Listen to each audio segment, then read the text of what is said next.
let's get started. All right, good morning, everybody. Hope you all had a wonderful weekend. Welcome to our second class in our major trends and types of Zionist thinking. Just a quick review of the first class for those that might not have been there, and then we'll hop into today's discussion, which I am super excited about. We're going to be going through one of my favorite pieces of Jewish literature really ever, although I tend to say that about a lot of pieces of literature. So last time we discussed really the origin of Herzl's Zionistic thought, and just a 30-second review from last time. Herzl is thought to be the father of political Zionism. We discussed how Herzl wasn't actually the person to start the idea of returning to Israel. That's, of course, a multi-thousand-year-old Jewish idea. And Herzl didn't even necessarily start the trend in the 1800s of Jews moving to Israel. There was a movement called Chovevei Zion, or the Lovers of Zion, of masses of people moving mostly from Eastern Europe to the land of Israel. But Herzl was the first person to actually start to, we might say in Hebrew, begin the tachlis of it, right? To actually start to plan for what it would mean to actually set up governmental institutions. And he was the one to convene the Zionist Congress. And we discussed a lot of the philosophy that was undergirding Herzl's thought, which can really be summarized by two things. And that's going to be important to contrast it to what we're going to discuss today. Herzl believed, right? We discussed a lot about his views on anti-Semitism, right? So Herzl was primarily motivated. And when I say primarily, we can give it a number, right? He was almost 100% motivated by anti-Semitism, right? For Herzl, no matter what Jews did, anti-Semitism was always going to be endemic and ubiquitous. Therefore, the only way to ensure the safety of Jews was through a political state where Jews can basically be in control of their own government and army and police force. And in theory, after that, Jews will live happily ever after. Herzl paid very little attention to what would happen to, let's say, Jews around the world, right? In Herzl's thinking, once Israel was founded, Jews from all over the diaspora would realize that the only way to stay safe would actually be to move to Israel. And all of the Jews would seemingly, right, I'm being a little flippant here, but live happily ever after in the new land that Herzl helped set up, right? So that is Herzl's philosophy in a nutshell. So right after Herzl convenes the first Zionist Congress, right, this is 1896 or 97, Herzl amasses, right, you can imagine dozens, if not hundreds, of the most powerful people in the Jewish world who are on board with the Zionist project. As an interesting aside, in Eastern Europe in the late 1800s, there was the anti-Semitic forgery of the Protocols of Elders of Zion, right? This conspiratorial book that alleged that Jews had this secret plot to control the world that was responsible actually for a lot of the anti-Semitism we saw in Europe in the 1900s. This was created as a result of the first Zionist Congress, because in the mind of the anti-Semites, this was the Jews sitting around thinking about how to control the world. In reality, the first Zionist Congress was Jews sitting around trying to figure out what to do with this tiny movement on this tiny plot of land. And so Herzl convenes this Zionist Congress. And in the Zionist Congress, right, they're of course discussing a lot of the pragmatics, right? How do you go from nothingness to statehood? And there's one person that's sitting there, and I'll share my screen, and we'll start a slideshow in a minute. There's one man who is sitting there named Ahad Ha'am, who's going to become one of the most important figures of Zionism. And a lot of this is actually a picture of the first Zionist Congress. And you can imagine, right, this is the first time that all of these different leaders from across the Jewish world that are all on board with this idea of Zionism, which, by the way, is extremely ill-defined at this point, right? What does it mean to be a Zionist in the late 1800s, right? Today, we all have an intuitive idea. If I say I'm a Zionist, you might not know how religious I am, or if I liked Bibi, or if I hate Bibi, but you probably know that I'm in favor of the Jewish political entity called Israel in the Middle East continuing to exist, right? That's probably the basic definition of a Zionist today, right? In the 1800s, people had no idea what it meant. And one concrete example, which I'd imagine a lot of people here are familiar with, is that Herzl early on was actually offered Uganda to be a Jewish state. And again, think about Herzl's philosophy, and it's going to be important here when we introduce our next type of Zionism, cultural Zionism. But as a political Zionist who believed that the only reason for Zionism was to combat anti-Semitism, and Jews needed a state where Jews can be in control of government and all of that, Uganda seems like a great choice. Because if the British government can just promise the land of Uganda, of course, the British government was a colonialist entity, right? Why not accept Uganda, right? In the words of Herzl, right? Uganda might be a little bit easier, right? Again, this is still at a time when the Ottoman Empire was in control of the land of Israel. So Europe hadn't colonized the Middle East yet, right? That wouldn't take place until after World War I. And so at this point in the late 1800s, when the British government offers Uganda, and then at another point, they actually offered parts of Ethiopia to be a Jewish state, Herzl and a lot of the other political Zionists said, that sounds like a great idea, right? We can go to this land that already our co-Western Europeans have already colonized, right? They've already brought a lot of European culture into those lands in Africa, right? Herzl was very much a European, and we'll distinguish that with, and I mean that in all senses of the word, right? He wanted to import European culture to the new Jewish state, which we'll discuss and contrast that in a minute. Why not accept Uganda? And this was actually one of the things that Herzl brings to the Zionist Congress. And you could imagine the really interesting debate that takes place about, is it important for the Jewish state to actually be in the historic Jewish homeland?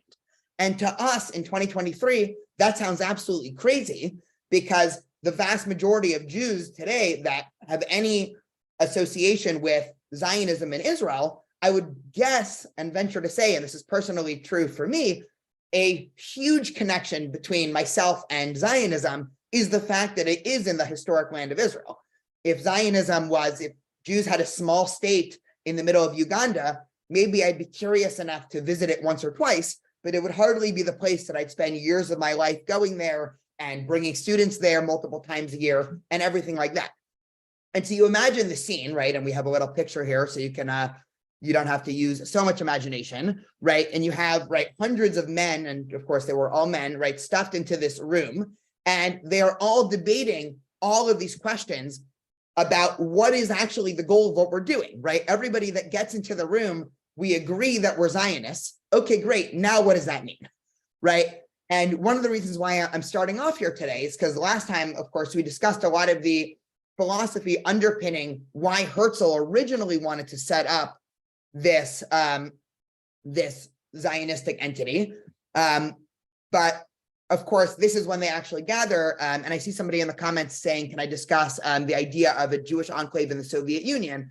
Yeah, so this was actually a popular idea, right? The idea of a autonomous Jewish state, again, wasn't even necessarily unique to having it be in Uganda and Ethiopia. There were a whole bunch of other proposals that was given. There's actually right now in Eastern Europe, there is an autonomous Jewish state that has, I think, 10,000 Jews living in it, and it's considered its own political entity. And so these, of course, were options, and different world powers were also giving Jews different options, because at this point, a lot of these countries wanted to sort of have it both ways. And this gets into a little bit more of the geopolitics that I wanted to get into, because I really want to talk about ideas. But there was a tension here from a lot of other countries that I think is important to understand. On the one hand, countries like France and Britain and Germany, right, this is still in the late 1800s, they wanted to appear progressive. And when I say appear progressive, I mean they wanted to offer Jews equal rights. And also Jews, in a lot of these cases, especially in Western Europe, were very helpful engines of the economy, right? You can imagine a lot of Jews were, you know, in various industries. There were a lot of Jewish scientists, a lot of Jewish doctors, right? You can imagine, right? Jews were embedded within the fabric of society. This is 100 years after emancipation. So there had been generations for Jews to get up into places where they were helpful members of the wider society. On the other hand, anti-Semitic sentiment was so high in these countries that as a political leader in Britain and France and Germany, you didn't want to appear being too cozy with Jews. So you had this tension of how do you keep Jews happy, and how do you keep the, you know, I don't want to say the masses because it wasn't everybody, but how do you keep a population that skews towards very anti-Semitic ideas happy? So one interesting proposal that a lot of countries started thinking about was, let's just offer Jews a small piece of land within here, and then everybody will be happy. Jews might stay, the anti-Semites will be happy, right? And all will live happily ever after. Obviously, that is not how it ended up. I'm happy to talk more about that later. So, of course, at the Zionist Congress, they're debating the goals of Zionism. They're debating the location. They're also debating the language. And this is something I think we discussed a little bit at the end of last time. But if the Zionist entity, right, I'm not going to call it Israel at this point, because at this point, the political Zionists weren't all sold on the idea of it being Israel. If you are just trying to get an autonomous Jewish state, and you want this autonomous Jewish state to be primarily a Western European type Jewish state, then you don't need this country to be, you don't need the language of the country to be anything specific, right? It doesn't make a difference if it's French or English or anything like that. And so Herzl was very strong on the idea that, of course, the language of the new Jewish state should be German, because everybody knew that the intellectuals at the time were speaking German. And so, of course, the language of the new state should be German, right? Contrasted that to, of course, other thinkers in the audience who thought, no, if we're trying to create a country, there should be a national language associated with it. And perhaps it's worthwhile to try to revive the language of Hebrew, right? Again, more on that in a minute. The other question is, what is the relationship going to be with Jews in the diaspora? And this is a really interesting question. And this is still, I would argue, a tension today, 130 years later after the first Zionist Congress, between Israel and primarily American Jews. What is our relationship as American Jews with Israel? What is Israel's relationship with us?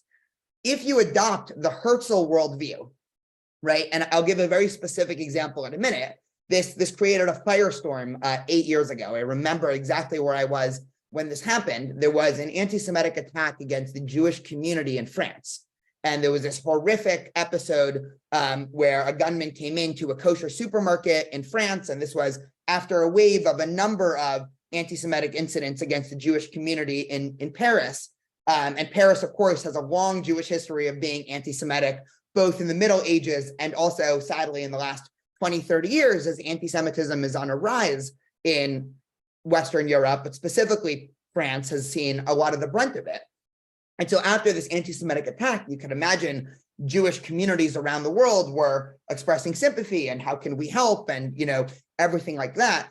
And whatever we think about the person or the tweet, I don't want to get bogged down here, but just as an example of this type of Herzlian political Zionist thinking is Benjamin Netanyahu, then the prime minister, said in a tweet, something like, we pray for all of the Jews of France, just so you know, Israel is your home. That is where you will be safe. And so on the one hand, there's a way to read this tweet by saying, well, isn't this great? Bibi is basically saying, Benjamin Netanyahu is saying, Israel has their back. A lot of other people took the other side and said, wait a minute, this seems like the subtext of this is Benjamin Netanyahu is saying, you're not really going to be safe until you come to Israel. Now, we can probably spend, the next 4 hours debating the merits of that statement. And that's still something that you hear a lot today, right? In a lot of conversation across the Jewish world, a conversation, right? I'm going to mimic a conversation that I feel like I've even had and overheard hundreds of times, which is one person saying, life in the diaspora or America or Canada or wherever Jews are living in relative safety is pretty good. And somebody else says, well, it's good for now, but just wait until things turn bad. And then someone else says, well, yeah, but then we'll all just move to Israel, right? And so it's a very common view of Israel. We can name that to some way the Israel as American Jewish insurance policy, right? We can imagine that as an idea that a lot of people have. And that is very central to Herzl's thinking about diasporic Jewry, right? It is only a matter of time, according to Herzl, given Herzl's views of anti-Semitism, right? Herzl thought anti-Semitism will never be cured. The only way Jews will be safe is with their own autonomous state. Therefore, once a state is set up, it's only a matter of time before everywhere else where Jews live turns anti-Semitic enough for Jews to all eventually flock to Israel. And so whether that takes 10 years or 100 years or 200 years, any Jew that's living in America today, or Canada, or Europe, or Iran, right? There's still some Jews there. It's only a matter of time before they all end up living in the land of Israel, right? You can imagine contrasting that with another type of Zionist thought, which also exists today, and I would imagine and argue a lot of American Jews adopt, which is to say, I'm very happy Israel exists. Israel is important, right? For a number of reasons, safety is one of them, but Israel is also preserving something about Jewish heritage that's more than just physical safety. And perhaps the reason why American Jews, right, I'm using American Jews as a stand-in for diaspora, because in 2023, when we talk about diaspora, right, about 45% of Jews in the world live in America, about 50 or 51% of Jews in the world live in Israel, and the other 4 or 5% are scattered around. But really today, there are two Jewish centers, America and Israel, right? A certain type of American Jewish thinking that says, you know what, I might never move to Israel, but I'm very happy it exists, not because of an insurance policy, but because Israel is a place of inspiration, right? Israel is a place of rich Jewish history and culture and studying. And so while I might never, right, I'm imagining a hypothetical person saying this, while I might never move to Israel, I still want to take annual or biannual visits there, and I want to study the culture and the language and the history of a lot of what Israel has to offer. That's a very different view of Israel than Israel as political insurance policy in case everything goes wrong. And then the last debate that they had, and this we'll probably get into a little bit more next week, and so hold our thinking on this for now, is relationship with the local population. And by local population, I mean the Arabs that were there at the time, right? Herzl had a view, right, with his sort of Western European mindset, where at that time, right, just important to understand historically, the idea of colonialism was not a negative term. It was actually used positively by a lot of thinkers in Europe in the late 1800s. Herzl's view, as delineated, we discussed last time, his book Alt New Land, or Old New Land, right, the inspiration for Tel Aviv. He imagined that once material conditions were lifted up for everybody, right? Herzl also had a little bit of socialistic tendencies. Once the Zionists hit the ground, and once they drain the swamps, and once they set up modern hospitals, and once they build train stations all throughout the land of Israel, then of course the local population who will see their life expectancy go up, they'll see their bank accounts go up, they'll be able to get better treatment, they'll be able to travel around more, right? They'll be really ushered into modernity. Of course they're going to love us, right? That was Herzl's view, right? It's a view based in very almost materialistic type thinking. Ahad Ha'am wasn't so sure, right? Ahad Ha'am wrote a lot about, and I'll introduce Ahad Ha'am in a second, right? But there were other elements of the Zionist Congress that were saying we should actually probably have a plan. And when I say plan, right, any definition of that word falls under this other category, right? A plan could either be we have to be much more aggressive towards the local population. We'll discuss this next week.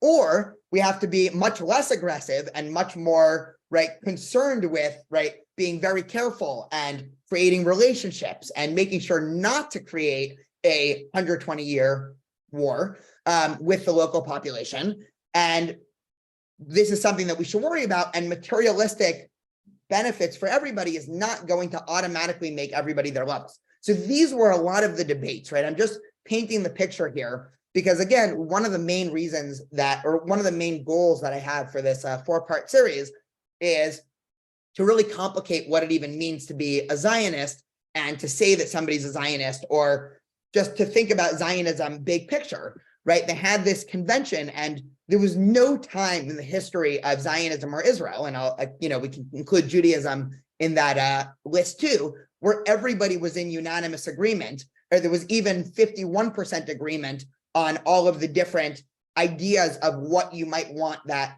entity to look like. And so enter Ahad Ha'am, and Ahad Ha'am, just to introduce him a little bit. So his real name is Asher Ginsburg, right? Ahad Ha'am in Hebrew is taken from a verse in the Tanakh, and it just means one of the nation. And so to some extent, Ahad Ha'am tried to position himself as sort of the layman, right? To some extent, right? While Herzl and the political Zionists were oftentimes the elite in society, Ahad Ha'am, right, quite literally one of the nation, tries to position himself by speaking on behalf of the average Jew who might not have their head steeped in philosophy and geopolitics, right? What might the average Jew think about Zionism? And just a couple of interesting things about Ahad Ha'am to really understand his philosophy. Most of the political Zionists, right? This was, again, 100 years after the emancipation and the Enlightenment happened. And so there were tons of Jews who at this point had been secular for 2 or 3 generations. And so in the time of Herzl, the idea of a secular Jew, right, it was just as common to some extent as it is today, right? Today, none of us would bat an eye if a Jew says, I'm Jewish and atheist, right? We say, okay, of course, right? You still have, still come to synagogue on Shabbat, right? We want you as a part of the community, right? So that was very true in the late 1800s as well. And so most of the political Zionists, right, a lot of them came from mostly secular backgrounds. And, right, you can contrast this with, right, or compare this to Herzl to some extent. Herzl grew up as an assimilationist, right? Herzl, if it wasn't for anti-Semitism, right, just to get back to Herzl's worldview for a moment, if it wasn't for anti-Semitism, Herzl would have been more than happy living the rest of his life in Western Europe as a completely assimilated, right, European, and completely thrust off all echoes of Jewish identity, right? That was Herzl's view. Asher Ginsburg, or Ahad Ha'am, grew up, you can imagine, on the opposite side of the Jewish world. He grew up to a deeply Hasidic family. And just like today, the Hasidic world was typified by being very separated from the rest of the world in general, right? The sort of stereotype about the Hasidic world is that while the ghetto walls were coming down because different states and countries were allowing Jews to interact with society, the leaders of the Hasidic movement were trying to repatch the walls just as fast as the government was trying to tear them down, right? So Hasidic Judaism, to some extent, wanted to continue the sort of ghetto lifestyle that Jews were forced into in the 16 and 1700s, right? Hasidic leaders wanted to keep Judaism very insular. And so he grows up in that environment. He goes to Cheder, which is a very traditional Jewish school, and his parents' hopes for him is that he would become a nice Hasidic rabbi. And of course, he goes off, and early on in his yeshiva studies, he starts coming across a lot of Haskalah ideas, right? Jewish Enlightenment ideas. And he goes through a major pivot of thinking where he stops being Hasidic and stops identifying himself with the Orthodox movement, but still for the rest of his life, right, he would maintain a deep attachment to Judaism, which is going to be extremely important in a second, because I'm going to share his essay, and hopefully we will see some excerpts there. Before we go there, just to paint the scene a little bit more. So Herzl puts together the Zionist Congress, right? We've discussed Herzl's idea, and Asher Ginsburg there is sitting there, and he was the only person in this Zionist Congress that, while everybody else was, rumptuous applause and cheering and saying, this is the best thing ever, right? Let's go, rah, rah. Asher Ginsburg, or Ahad Ha'am, was sitting there, and he got up and gave a speech where he heavily critiqued the political Zionist agenda. And we'll discuss what that means in a minute, but he definitely made himself very few friends at this first Zionist Congress. And here is a little bit of what happened. And I'll just say, I went through his famous essay trying to find good excerpts for this. I was telling Maddie before. And the problem is when somebody's a good writer, they usually don't put a lot of extraneous material in their writing. And so it was very difficult going through his essay, right? This is probably one of the most famous essays in Jewish history. It was very hard going through Ahad Ha'am's essay and actually trying to figure out what pieces make sense to put and what pieces don't. So I apologize if this is a little bit too much material, but especially given that this is an advanced learning institute here, I think we really could go through a lot of the text here, and hopefully we'll never see the debates within Zionism and Israel the same way. And so I think it really is worth it to devote 15, 20 minutes to dissecting this text, and then we can have a conversation about it after. So Ahad Ha'am writes as follows. He says, some months have passed since the Zionist Congress, but its echoes are still heard in daily life and in the press. In daily life, the echoes take the form of meetings, small and big, local and central. Since the delegates returned home, they have been gathering the public together and recounting over and over again the wonders that they saw enacted before their eyes. The wretched, hungry public listens and waxes enthusiastic and hopes for salvations. For can they, the Jews of the West, fail to carry out anything they plan? Right. So he's, of course, being very pedantic here when describing, right, all of the political Zionists, right? They have these grand ideas and everybody's excited about them. In the press, all of these meetings with their addresses, motions, and resolutions appear over and over again in the guise of articles written in a vein of enthusiasm and triumph. The meeting was magnificent. Every speaker was a Demosthenes, who was a great Greek orator. The resolutions were carried by acclamation. All those present were swept off their feet and shouted with one voice, "We will do and obey," right? And this is a great reference here because this is, of course, a reference to the biblical book of Exodus, where Moses brings down the Torah, and before hearing what is in it, the Israelites in the desert say, "Na'aseh v'nishma," we will do and we will obey, which in traditional Jewish literature, this is supposed to be this great statement of praise for the Jewish people that even before they were able to learn what's in the 10 Commandments and the Torah, they accepted it. Here, he's, of course, being extremely critical towards the Zionist movement because he's saying everybody's just signing on to this, right? Or everybody in the Zionistic world is signing on to this. They have no idea what's in it. So he says, in a word, everything was delightful, entrancing, perfect. And the Congress itself still produces a literature of its own. Pamphlets specifically devoted to its praises appear in several languages. Jewish and non-Jewish papers still occasionally publish articles and notes about it. And needless to say, the Zionist organ, right, Herzl's newspaper, itself endeavors to maintain the impression which the Congress made and not to allow it to fade too rapidly from the public memory. It searches the press of every nation and every land, and wherever it finds a favorable mention of the Congress, even in some insignificant journal published in the language of one of the smaller European nationalities, it immediately gives a summary of the article with much jubilation.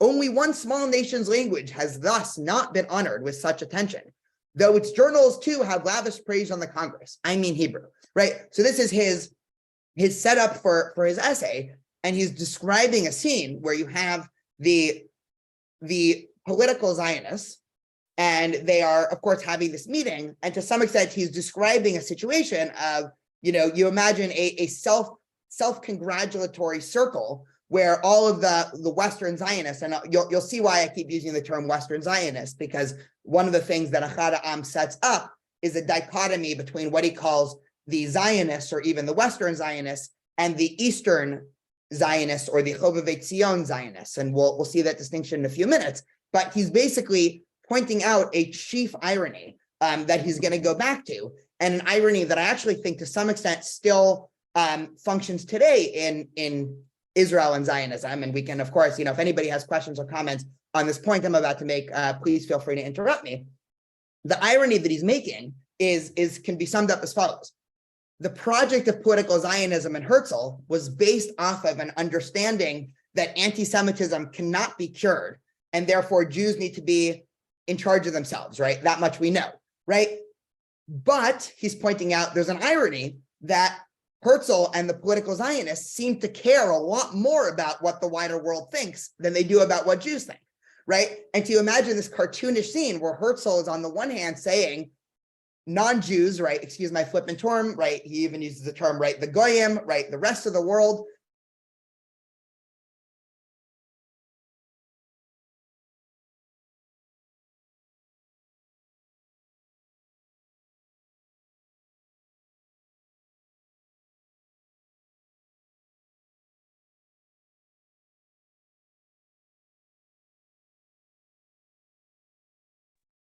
I think we've lost Daniel.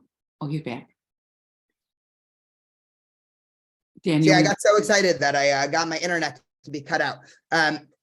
So Herzl, right? Herzl, on the one hand, cares an enormous amount about what the wider non-Jewish world has to say about Jews. And so there's an irony that gets to the heart of political Zionism, which is you got to pick one, right? Are you giving up on the wider world? Are you saying that the world is inherently so anti-Semitic and so unsafe to Jews that Jews have no choice but to form a little state? But it seems like every time in some German or French or British article, they speak positively about Zionists, this is seen as the ultimate proof of Zionism's success. And so Ahad Ha'am comes up with, right, again, this early critique. And so he writes as follows. In short, the universal note is one of rejoicing, and therefore it is a little small wonder that in the midst of this general harmony, my little note on the Congress sounded discordance and aroused the most violent displeasures in many quarters. I knew from the start that I should not be forgiven for saying such things at a time, and I had steeled myself to hear with equanimity the clatter of high-sounding praises and obscure innuendos of which our writers are so prolific, and hold my peace. So he's describing this internal condition that's happening in his own head of he's sitting there, he's hearing all of these things happening, and he's thinking, right, anybody who's ever been at a meeting where they disagree with everybody else in the meeting, right, you're thinking to yourself, is it worthwhile to express the fact that I completely disagree with everybody? And he decides, of course, to do it. And so he comes up actually where we left off last week, because we spoke a lot last week about Max Nordau and his views for creating the new Jew. And so he writes as follows. He says, Nordau's address on the general conditions of the Jews was sort of introduction to the business of the Congress. It exposed in incisive languages the sore troubles, material or moral, which beset the Jews the world over. In Eastern countries, their trouble is material. They have a constant struggle to satisfy the most elementary physical needs, to win a crust of bread and a breath of air, things that are which are denied because they are Jews. In the West, in the land of emancipation, their material condition is not particularly bad, but the moral trouble is serious. They want to take full advantages of their rights and cannot. They long to become attached to the people of the country and to take part in its social life, and they are kept at arm's length. They strive after love and brotherhood and are met by looks of hatred and contempt on all sides, conscious that they are not inferior to their neighbors in any kind of ability or virtue. They have it continually thrown in their teeth that they are an inferior type and are not fit to rise to the same level as the Aryans, and more to the same effect. Well, what then, right? And I'll explain this in a second. Nordau himself did not touch on this question. It was outside the scope of his address, but the whole Congress was the answer. Beginning as it did with Nordau's address, the Congress meant this, that in order to escape from all these troubles, it is necessary to establish a Jewish state. So what Ahad Ha'am points out, and he's the first Zionist thinker to point this out, is he's saying there's actually, if you look into what was happening historically, right, and this is something that once he says this becomes quite intuitive, but it seems like nobody else was thinking too deeply about this, there's actually more than one condition which Jews, and when I'm saying Jews, right, he's really talking about Ashkenazi Jews, right, because he's talking about European Jews, right? We can discuss in a future session about what was going on in the non-Ashkenazi world at this point. There's actually two different things that are happening. There's the Jews that are living in Eastern Europe, right? And Eastern Europe, this is at a time before Jews had any type of equality under the law. And so this is at a time still of immense anti-Semitism, either populated by the state or by bottom up. But in Eastern Europe in the late 1800s, there was still frequent pogroms. And this was at a time, right, just like in the medieval ages, where there was no guaranteed safety at all for the Jews, right? And he contrasts that with what was going on in Western Europe, where he says, Western Europe's actually a little bit different. Again, this is 50 years before the Holocaust, and we're 40 years before the Holocaust, right? So he's not thinking about that now, which is actually one of the big contemporary critiques of Ahad Ha'am, by the way, is Ahad Ha'am he wasn't worried enough about anti-Semitism, right? That's probably the biggest historical critique of what we're about to read today. So you can keep that in the back of your mind. But Ahad Ha'am writes, right, in the West, right, there's a very different problem that's happening, right? The problem isn't that Jews are in physical danger. The problem are that Jews are trying to be accepted socially as equal members of society, but yet there's still a tinge of, right, maybe we won't even call it anti-Semitism, just people see Jews as different, as an other. And so Jews are never going to rise at the same level as the sort of quote unquote real Europeans, right, the Aryans. And he says, well, you know, I'd imagine, right, his well, what then, right, you know, so he's thinking, well, I'd imagine that this first Zionist Congress, for everybody to spend a lot of time trying to solve this dichotomy and try to figure out, okay, we have two different problems here. We have the problem of the safety for Jews that were living in Eastern Europe, right? You can imagine Russia and the surrounding areas. And in Western Europe, the problem seems to be a lot more social, and he'll end up saying actually spiritual in a little bit later. And so he goes on, right, in the middle of his essay, right? Again, we couldn't read the whole essay to point out all of the problems with, right, the pragmatic problems, right, with setting up a Jewish state. And it can be summed up by basically saying the path from nothingness to statehood is going to be a lot longer than Herzl or any of the other political Zionists want to admit, right? And this is something that actually did turn out to be historically true, right? It took 50 plus years from the first Zionist Congress until there was actually a state of Israel. And one of the things that Ahad Ha'am was correct about was, if Zionism is only about improving the materialistic life, right, and safety for Jews worldwide, right, you have a problem, because it's going to take a very long time for this to actually be fulfilled, right? And so Ahad Ha'am starts to say, well, there has to be another component that we're working towards here, right? What are we going to do in the meantime, right? Is this going to be a 50-year, right? Again, no one was able to predict how long this would take, but Ahad Ha'am starts asking the question that had never really been asked before, which is Zionism just about physical safety for Jews, right? Or might there be something else that we're trying to gain out of Zionism and out of Israel? And so he continues and he says as follows, right? I'm just going to check the chat to see if there are questions. Somebody asked if by East he means Mizrahi.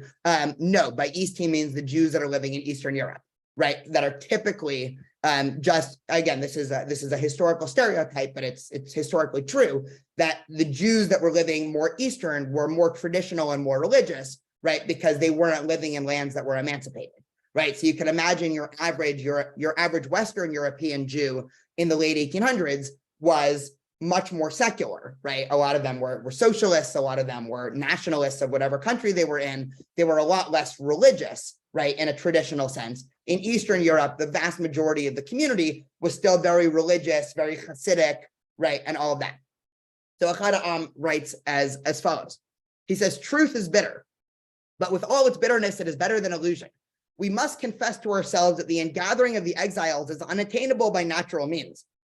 So he's saying this idea that Herzl has, that you're going to set up a state and Jews all around the world are going to run to it, is an illusion.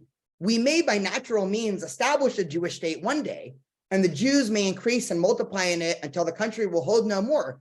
But even then, the greater part of the people will remain scattered in strange lands. To gather our scattered ones from the four corners of the earth is impossible. Only religion with its belief in a miraculous redemption can promise that consummation. But if this is so, if the Jewish state too means not an ingathering of exiles, but the settlement of a small part of our people in Palestine, then how will it solve the material problem of the Jewish masses in the lands of the diaspora? So he points out another problem, right? He says it's going to take a very long time, right, if ever, for Jews in large numbers to actually move here, right? This is something that in some ways was very true, right? In the first 20 or 30 years of Zionism, very, very few Jews actually moved to Palestine, right? Post-Holocaust, it turns out not to be true, right? When, you know, obviously there was a huge immigration of Jews to Palestine. But he says, if the whole point of Herzl Zionism, right, just to follow the logic here, if the whole point of Herzl Zionism is to cure anti-Semitism, and even if we establish this state, the majority of Jews are still going to live in the diaspora, how does that help anything, right? How does it help an American Jew, or to use what I started off for, the Jews in France, how does it help them when there's an anti-Semitic attack? The fact that they know that there's an autonomous Jewish country a couple thousand miles away, right? So he's laying that question down, and then he tackles one possible answer. He says, do the champions of the state think, perhaps, that being masters in our own country, we shall be able by diplomatic means to get the various governments to relieve the material suffering of our scattered fellow Jews? And so he says, well, perhaps the idea of Zionism is that because Israel is very strong and powerful, Jews all over the diaspora will feel safer because Israel can intercede on their behalf, right? We can debate, again, the merits of whether or not this is true or not, but he says that, it seems to me, is Dr. Herzl's latest theory. In his new pamphlet, we no longer find any calculation of the number of years it'll take for Jews to enter their country. Instead, he tells us in so many words that even if the land becomes the national property of the Jewish people, even though no individual Jew privately owns a single yard of it, then the Jewish problem will be solved forever. These words can be understood only in the way suggested above, but this hope seems to me so fantastic that I need not waste words in demolishing it. Right? So Echad Ha'am is not entertained by this idea, right? He's saying any way you slice it, Zionism as a way to cure anti-Semitism makes no sense, right? He says for all of these reasons. He says, one, Zionists and Israel, right? I'm using a little bit of, I'm blending the ancient and modern. Israel is always going to care about what the international community thinks, right? You're always going to be scouring the newspapers. You're always going to be tuning into the UN and EU sessions and seeing what are people saying about Israel. We're always going to be happy when pop artists from, America and Europe come and perform in Tel Aviv. We're always going to be upset when artists from Europe and America boycott Israel, right, as a part of BDS, right? That's how he opens up. And he's saying even the materialistic concerns, right, Jewish safety is not going to be cured in the rest of the world just because there is a Jewish state, right? If there's anti-Semitism on a local level anywhere in the world, right, Israel is not going to solve that. And so he's also tackling sort of an implicit question here, which, again, there's a lot of these ideas to like and a lot of these ideas to reject. And so, right, Echad Ha'am ends up being one of the most interesting thinkers of Zionism. And one of the reasons why I'm really, this isn't my, normally I don't just throw up an entire essay and share my screen and read through it, but I think this is enormously helpful in understanding, right, the tensions in Zionism and also in modern day Israel. And so Echad Ha'am is dealing with the implicit question of how can we actually get diasporic Jews to sign on to this project as well, right? This is at a time, right, late 1800s, where already there was mass immigration of Jews from Europe to America. And you had, a generation or two generations of Jews already starting off their new life in America, right? The 1880s was the huge Ashkenazi immigration. And so how can we get American Jews to actually want to support this land of Israel, short of telling them, well, hey, Sylvia, if something bad happens, you're really going to need us, right? That might not be the best sales pitch to try to get American Jewish support or to try to get donations, or at least Echad Ha'am thought. So he concludes the section by saying the material problem then will not be ended by the foundation of the Jewish state, nor generally speaking, does it lie in our power to end it. And whether we found a state or not, this particular problem will always turn at the bottom of the economic condition of each country and the degree of civilization attained by each people. And so he gives one more blow to political Zionism, which is a very simple one. Herzl, to some extent, right, and this is ironic because Herzl was secular, but he accuses Herzl of messianic or religious thinking. He says Herzl thinks he's going to make a state, Jews all over the world, they're going to miraculously show up there, and then anti-Semitism will be cured. Echad Ha'am says there's another paradox there, right? If Zionism is built on the belief that anti-Semitism is incurable, just because we get all the Jews to a small state in the Middle East doesn't mean the rest of the world is going to wake up and be like, all right, I guess there's no more reason to be anti-Semitic. And so he says, if Zionism is only there to cure anti-Semitism, right, there's another tension there within Zionism. And so here is what he concludes. He says, thus, we are driven to the conclusion that the only true basis of Zionism is to be found in the other problem, the moral one. And now he introduces an entirely different ideology of Zionism that becomes known as cultural Zionism, right? So this is now the first type of Zionism to branch off of the political Zionism, which is why I just thought it's important to read all this. So the next time somebody says cultural Zionism, right, we have some idea of where this comes from. So he says, the Western Jew, after leaving the ghetto and seeking to attach himself to the people of the country in which he lives, is unhappy because his hopes of an open-armed welcome is disappointed. He returns reluctantly to his own people and tries to find within the Jewish community that life for which he yearns, but in vain, right? So Jews have a problem, right? Jews outside of Israel, right? We've gone through the Enlightenment, right?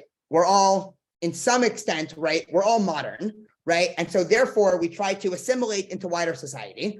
We realize that there's something blocking Jews from fully assimilating into society.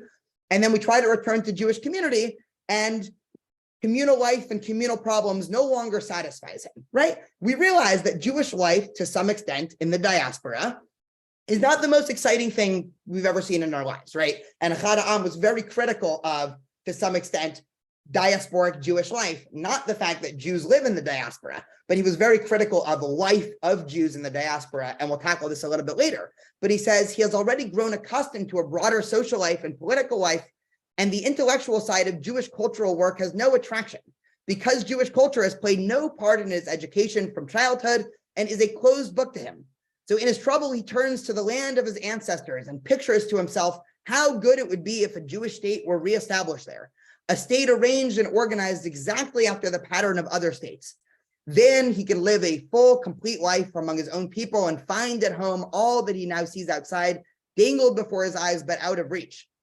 Of course, not all the Jews will be able to take wing and go to their state, but the very existence of the Jewish state will raise the prestige of those who remain in exile, and their fellow citizens will no more despise them and keep them at arm's length, although they were ignoble slaves dependent entirely on the hospitality of others.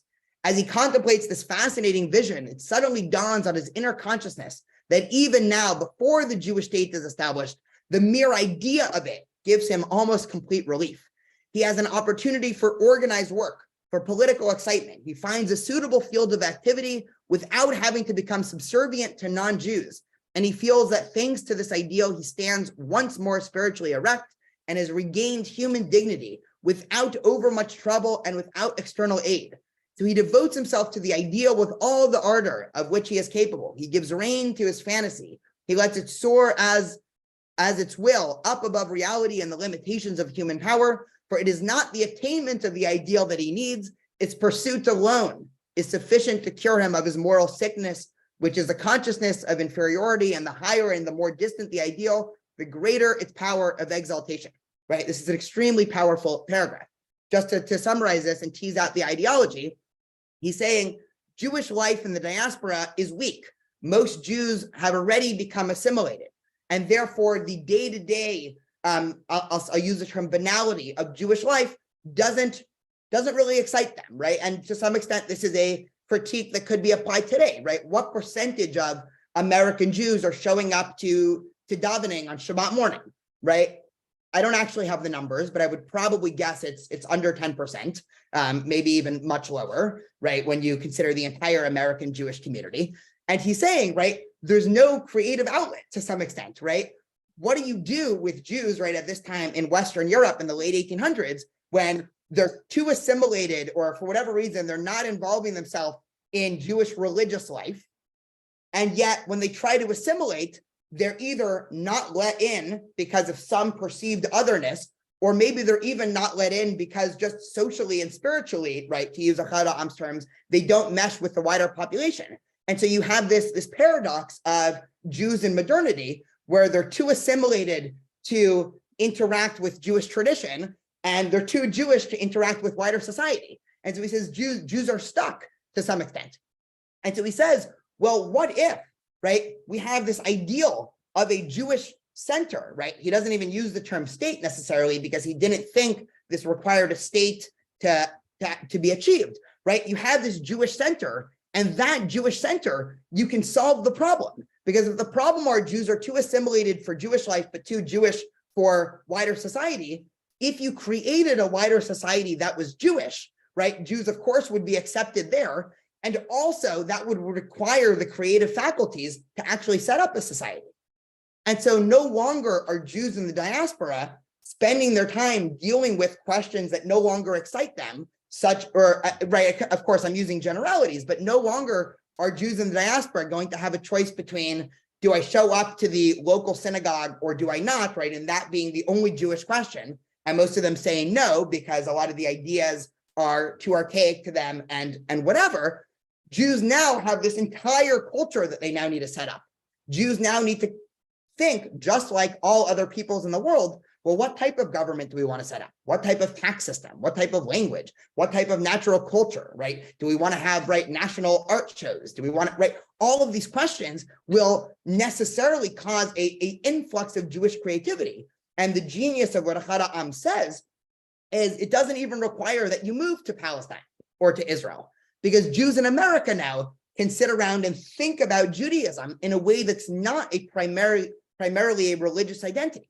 Judaism becomes, through Zionism, according to Achad Ha'am, a culture. And once Judaism is a culture, it doesn't matter how assimilated you are. It doesn't matter what you believe about prayer or about God or any of these things, right? You are a part of this excitement and a part of this building project. And it will reignite the fire to some extent in diasporic Jewry, just the idea of having this Jewish center that now requires all of the creative faculties of the rest of the world in order to set up. So this is Achad Ha'am's view, just to read a little bit more. So he goes and he says, this is the basis of Western Zionism, right? So here he creates this dichotomy. I'm just going to summarize or go a little bit to the end, right? And this is the sort of most quoted line of Achad Ha'am. So just, now that we have this introduction, right? So he says, it's not only Jews who have come out of the ghetto, Judaism has come out too, right? And so, right, he again builds his famous distinction between, he separates Jews and Judaism, right? And he is one of the first modern Jewish thinkers to do this. And this is a distinction that I think is enormously helpful today, that Jews and Judaism are not always the same thing, right? Judaism, by and large, is a religious tradition, obviously one that includes cultural and nationalistic and other elements, but Judaism is, by and large, a religious tradition, and Jews are an ethnic people.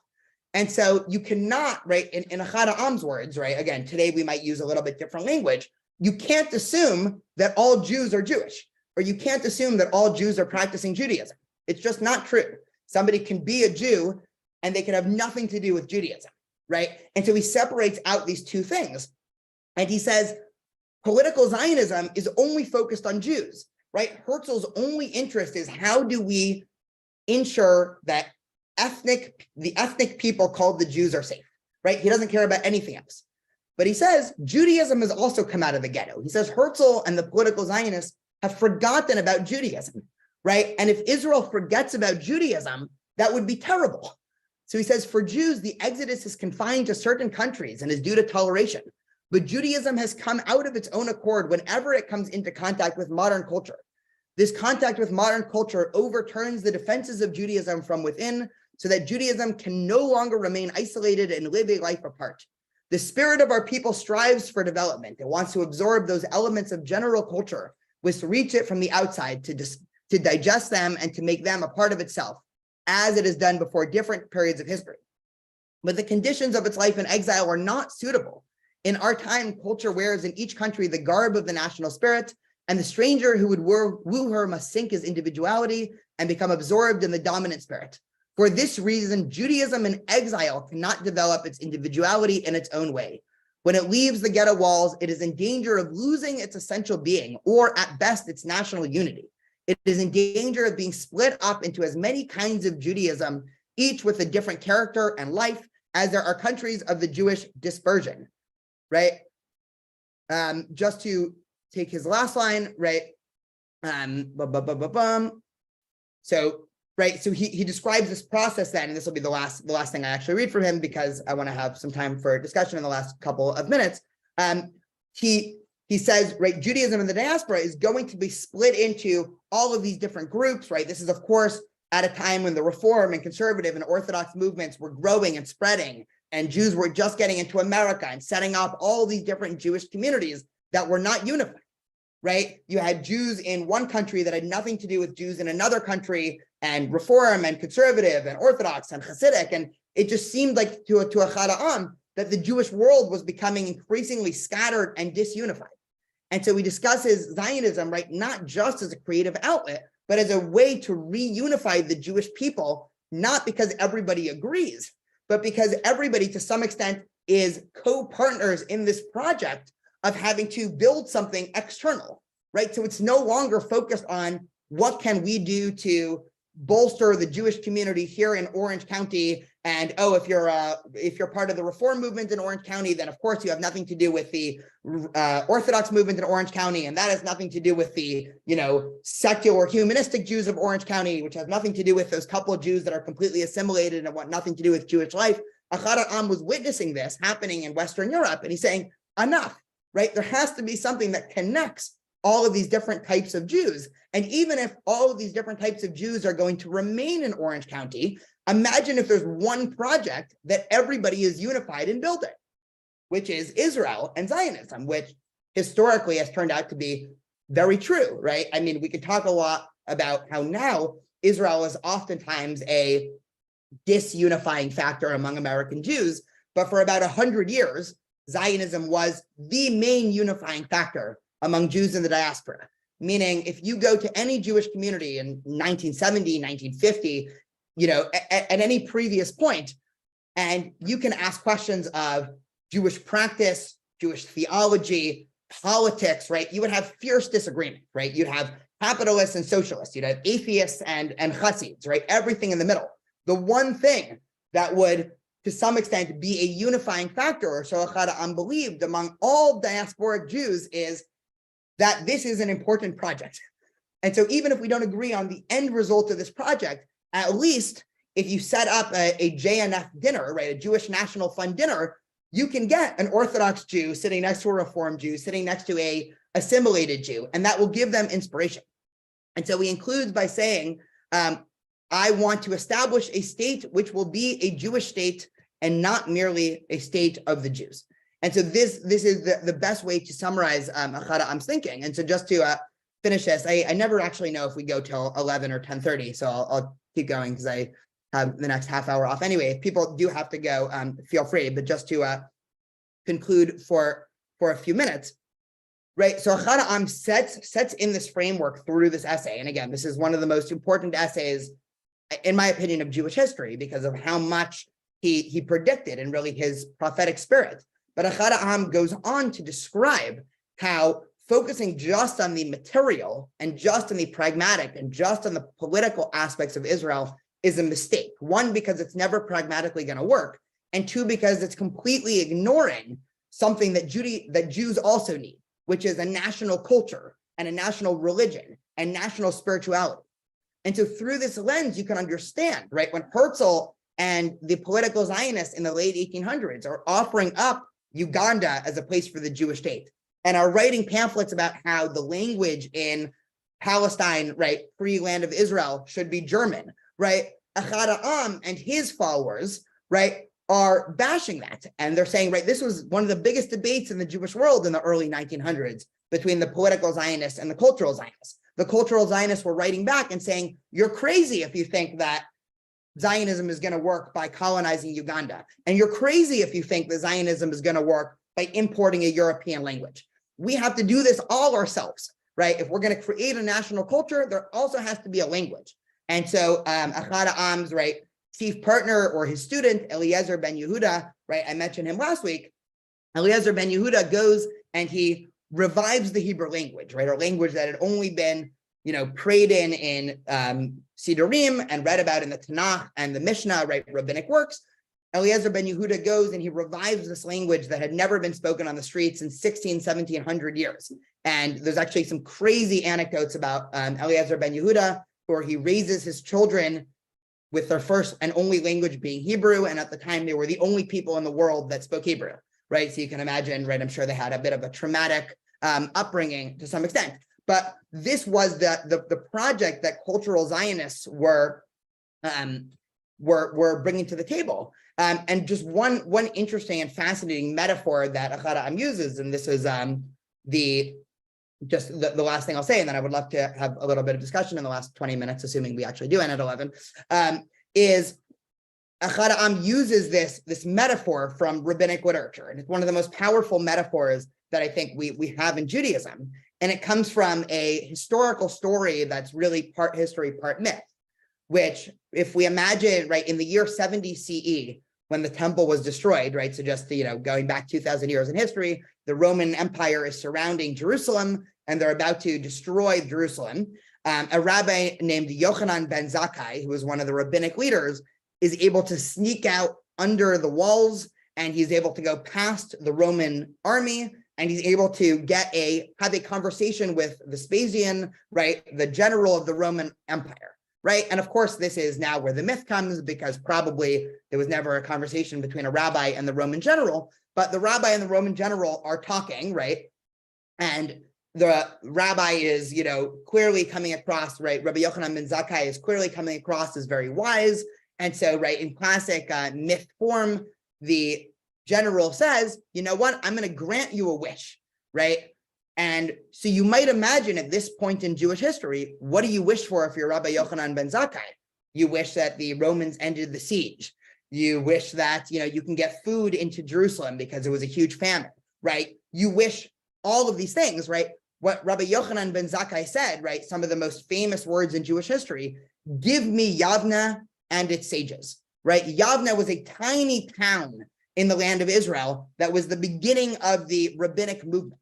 And you had a couple of dozen young men studying books in the land of Yavna, producing a form of literature that wouldn't actually be crystallized for 2-3 generations, the Mishnah.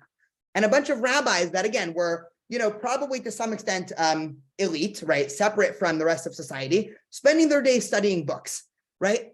And Rabbi Yochanan ben Zakkai asks the Roman Empire, forget Jerusalem, right, to some extent, right? Forget the siege, forget all of these things that are happening. Save Yavna, right? Ensure that this tiny area will be saved. And within the Talmud, by the way, the next line in the Talmud is, when Rabbi Yochanan ben Zakkai's colleagues heard this, they derided him, they called him a fool, all these things. And they said, why did you not ask for Vespasian to preserve Jerusalem?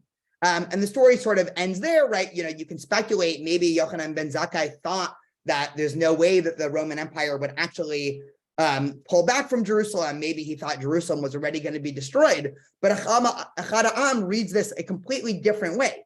What Echad Ha'am says about this story is, if Rabbi Yochanan ben Zakkai only asked the Roman Empire and the Roman army to save Jerusalem, great, he would be saving Jews, but Judaism wouldn't be saved, right? Judaism, to some extent, was only going to be preserved by these sages in Yavna, right? That was the future of Judaism. And so to some extent, right, according to this reading, Yochanan ben Zakkai was willing to sacrifice the safety in the short term of Jews, right? I'm reading it in the most critical version, but I think it's interesting to tease out these ideas. He was willing to sacrifice the physical safety of Jews in order to preserve Judaism. And historically, right, this is in rabbinic mythology, so the story is probably not written down for hundreds of years later. The story turns out to be, of course, a self-fulfilling prophecy, because it is Yavna and the Mishnah and the legacy of the Talmud that has allowed Judaism to survive over the last 2,000 years. And so what Echad Ha'am says is that Herzl is still worried about Jerusalem and the siege. And that's not the problem, right? That's a very short-term thinking solution for the future of Judaism. And that if it's just about the physical safety of Jews, right, we've already lost the battle. Because one, Echad Ha'am was skeptical of the project of political Zionism being able to provide that safety. And he also thought that that wasn't the only problem worth thinking about, right? Echad Ha'am wanted to preserve Judaism in the modern world, right? How do you create a Judaism that is relevant and captivating to modern Jews when many of us, right, I'm using us, right, the, capital U, right, us in the diaspora are no longer as religious as our great-great-grandparents, are no longer as fluent in Jewish tradition, are no longer driven to communal Jewish life in the same way. For Echad Ha'am, that problem is solved by Zionism. And so he uses what he is doing as an analogy, or uses Yavna as an analogy for what he's doing. And he says, we're going to set up a small cultural center. It doesn't even matter if the masses flock here. And we're going to create a new type of way of seeing Judaism, a type of Judaism where Israel and Zionism provide a cultural center. And by the way, just this will be actually the last thing I say, because I know I've said that 4 different times already, and then I would love to hear some thoughts.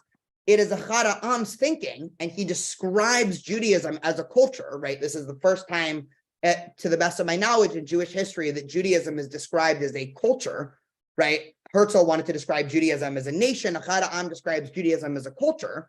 And it is Echad Ha'am that ends up inspiring his writing, especially this essay, was one of the biggest influences of a young rabbi in America a generation later named Mordechai Kaplan.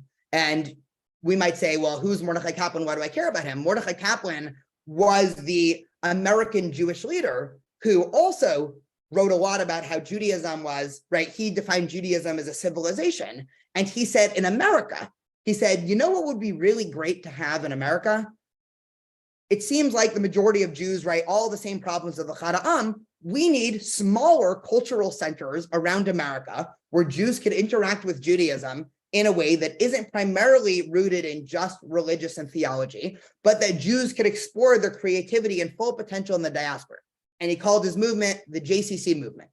And the JCC movement goes on to then, of course, impact the entire American Jewish life, right? Anybody who's ever been to a Jewish summer camp, anybody who's ever been to a Jewish youth program, anybody who, of course, has been to a JCC, right? All of these things, right, that began to proliferate in, right, Hillel, right, the organization I work for, right, can also be put under that, right, in the 1920s, right? This was all a result of Mordechai Kaplan's brainchild, right, which was a result of Achad Ha'am's thinking, which was we need to focus on a type of spiritual and cultural Jewish engagement that doesn't just worry about protection for Jews and also need not necessarily be rooted in theology. And so it's an entirely different model of not just Zionism, but it's Judaism moving forward.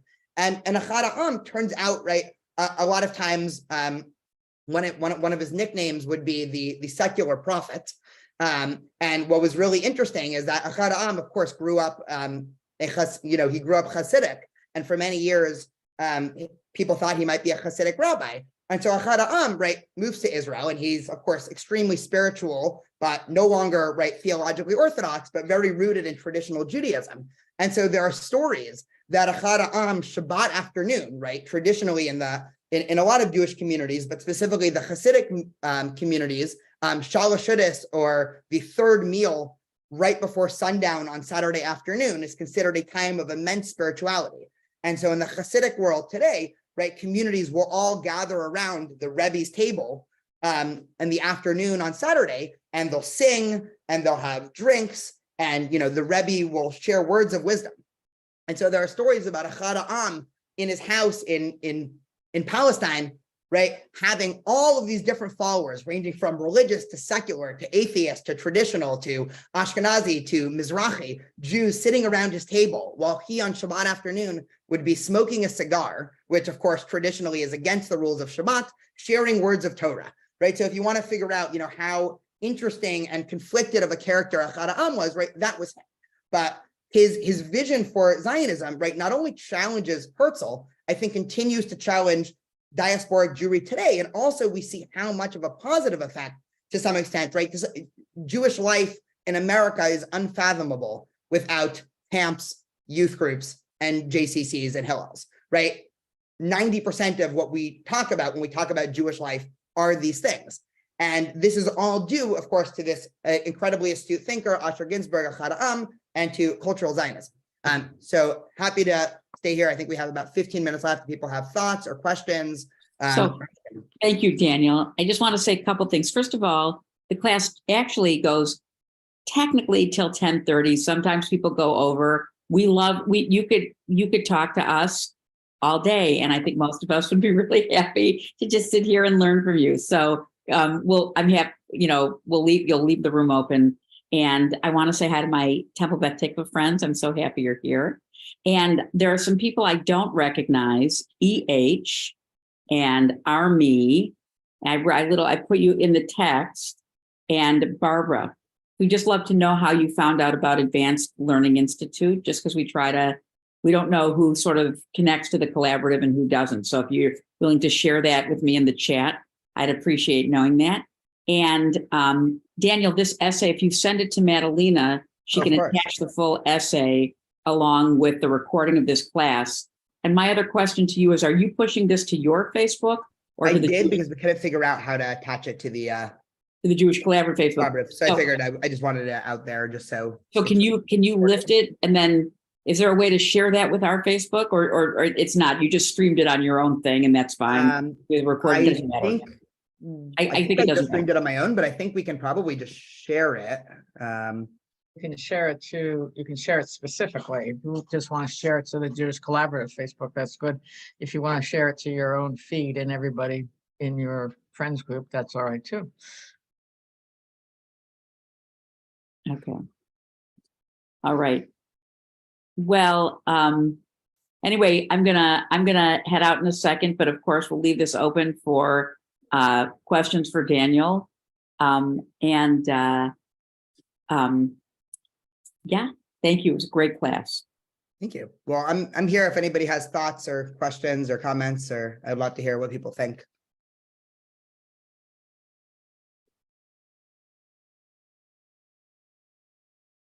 And if no one has thoughts, then I will see you. Rosalie, go for it. See her.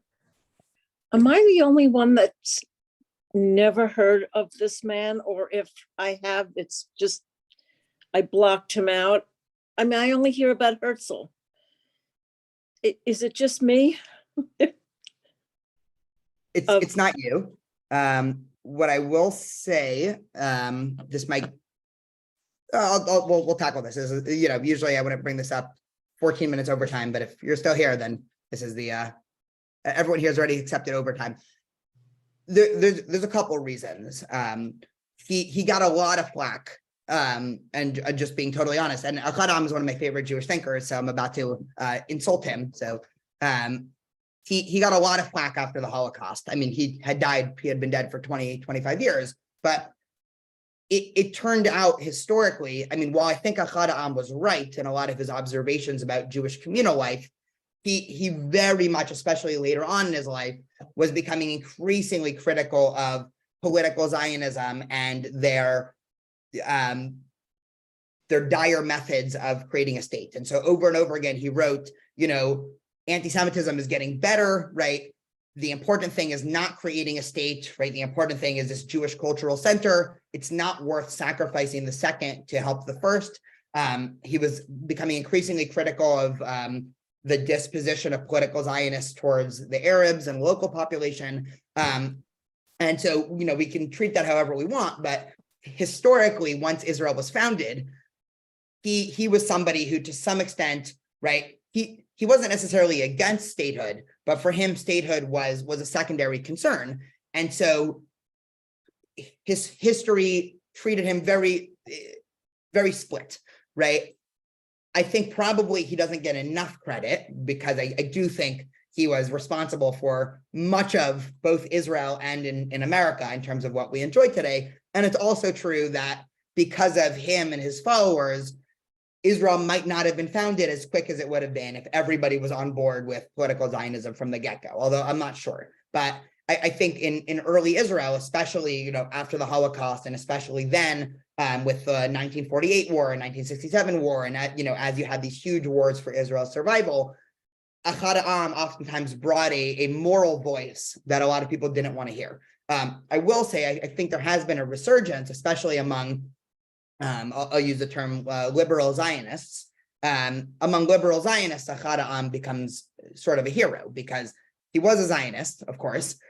He believed very strongly that an Israel that was just focused on politics and materialism, and in another essay he says power, right, is going to be one that ultimately is going to be not something worth doing. And so he's oftentimes used in a lot of conversation today to implicitly critique current Israeli policy or Israeli government through Zionism, right? Obviously, if somebody's an anti-Zionist, right, they don't even need Ahad Am to do that, but oftentimes, right, you have that tension. So he definitely doesn't get as much credit as he deserves, and his legacy is also, in terms of his effect, obviously very, very split. Yeah, it's fascinating to hear about him today. So thank you. Yeah, of course. Any other thoughts here? I'll go for it, Sylvia. I also see 10 screens of just names. So if you have anything to say, you're also more than welcome to put it in the chat. Go for it, Sylvia. Yeah, I'm thinking it's kind of, maybe I heard this in a more superficial way. I don't know, but that what has been the tension, one of the big tensions in Israel for the last, I don't know how long, is religious government and non-religious government, and how that impacts Jews' feeling of Zionism, and especially what's going on today, and the seemingly trying to get back to orthodoxy in the state, which Yeah. kind of he talked about. Yeah. So the one interesting